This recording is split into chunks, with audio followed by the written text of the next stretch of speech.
লা হাওলা ওয়ালা কুওয়াতা ইল্লা বিল্লাহ, যার অর্থ আল্লাহর সাহায্য ছাড়া কারো কোনো উপায় এবং শক্তি নেই। প্রিয় দর্শক, আজকে আমি আপনাদের সামনে এই আয়াতের ফজিলত সম্পর্কে আলোচনা করব।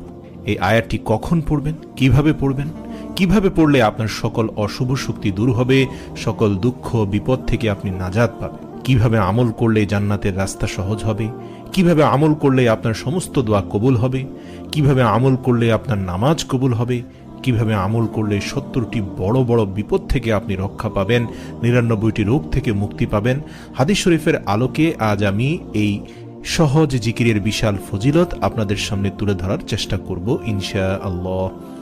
1 নম্বর হচ্ছে দারিদ্রতা দূর হবে এই জিকির দ্বারা। হযরত ইবনে আব্বাস রাদিয়াল্লাহু তাআলা আনহু বলেন, নবী করিম সাল্লাল্লাহু আলাইহি সাল্লাম ইরশাদ করেন, যাকে দুঃখ চিন্তা ঘিরে আছে তার উচিত বেশি বেশি লা হাওলা ওয়ালা কুওয়াতা ইল্লা বিল্লাহ পড়া। অন্য এক হাদিসে আবু হুরায়রা রাদিয়াল্লাহু তাআলা আনহু হতে বর্ণিত, তিনি বলেন, একবার রাসূল সাল্লাল্লাহু আলাইহি সাল্লাম বললেন, লা হাওলা ওয়ালা কুওয়াতা ইল্লা বিল্লাহ, বেশি বেশি পড়তে থাকো, কেননা এই বাক্যটি জান্নাতের গুপ্তধন সমূহের, গুপ্ত ভান্ডার সমূহের একটি গুপ্ত ভান্ডার। অর্থাৎ এখানে রাসূল সাল্লাল্লাহু আলাইহি সাল্লাম 3 স্তরের শ্রেষ্ঠত্ব বর্ণনা করেছেন। আল্লাহ রাসূল আরো বলেন, যে ব্যক্তি লা হাওলা ওয়ালা কুওয়াতা ইল্লা বিল্লাহ এই বাক্যটি পড়বে, আল্লাহ তাআলা তার 70টি কষ্ট দূর করে দিবেন, যার সর্বনিম্ন কষ্ট হলো দারিদ্রতা।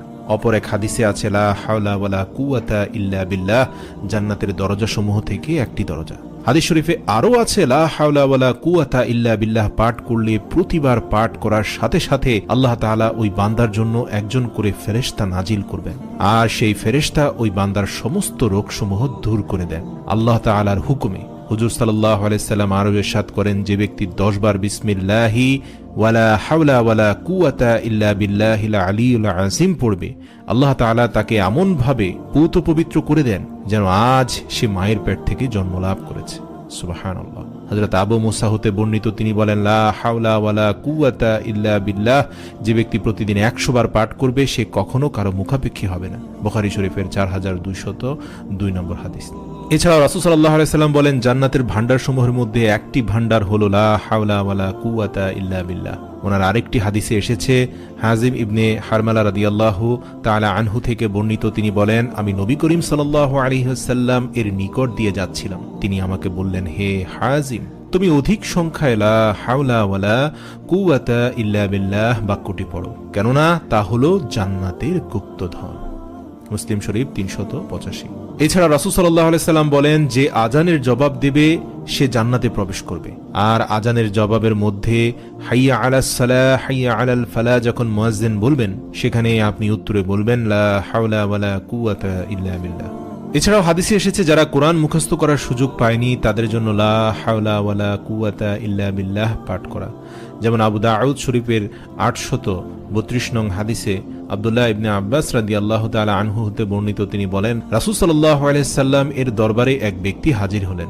সে ব্যক্তি বললেন, হে আল্লাহর রাসূল, আমি কোরআনের কোনো অক্ষর শিখতে সক্ষম হচ্ছি না, তাই আপনি আমাকে এমন কিছু শিখিয়ে দিন যা আমার জন্য যথেষ্ট হবে। উত্তরে আল্লাহর পেয়ারা হাবিব বললেন, তুমি এই দোয়াটি পড়ে নেবে, সুবহানাল্লাহি ওয়া বিহামদিহি ওয়ালা হাওলা ওয়ালা কুওয়াতা ইল্লা বিল্লাহ। হযরত আবু হুরায়রা রাদিয়াল্লাহু তাআলা আনহু হতে বর্ণিত, তিনি বলেন, রাসূল সাল্লাল্লাহু আলাইহি ওয়াসাল্লাম বলেছেন, লা হাওলা ওয়ালা কুওয়াতা ইল্লা বিল্লাহ হলো 99টি রোগের ঔষধ। তার মধ্যে সবচেয়ে ছোট রোগ হলো চিন্তার রোগ। যারা টেনশনে থাকেন, সব সময় চিন্তার মধ্যে লিপ্ত থাকেন, পেরেশানি, দুশ্চিন্তা, বুক ধড়ফড়, এই আলামতগুলো যাদের শরীর থেকে মন থেকে যায় না, হযরত আনাস রাদিয়াল্লাহু তাআলা আনহু বলেন, রাসূল সাল্লাল্লাহু আলাইহি সাল্লাম বলেন, তাদের জন্য শ্রেষ্ঠ ঔষধ হচ্ছে লা হাওলা ওয়ালা কুওয়াতা ইল্লা বিল্লাহ।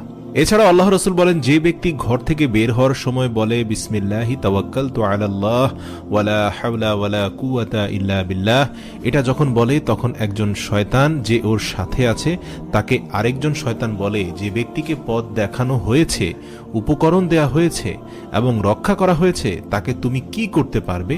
তখন একজন শয়তান যে ওই ব্যক্তির সাথে ছিল তাকে এসে আরেকজন শয়তান বলে, সরে যাও, তার সাথে থেকো না, কোনো লাভ নেই, কারণ সে ইতিমধ্যে এমন এক উপকরণ নিজের সাথে নিয়ে নিয়েছে যা তোমার মতো শয়তান কেন, ইবলিস শয়তানও তার কোনো ক্ষতি করতে পারবে না। সুবহানাল্লাহ।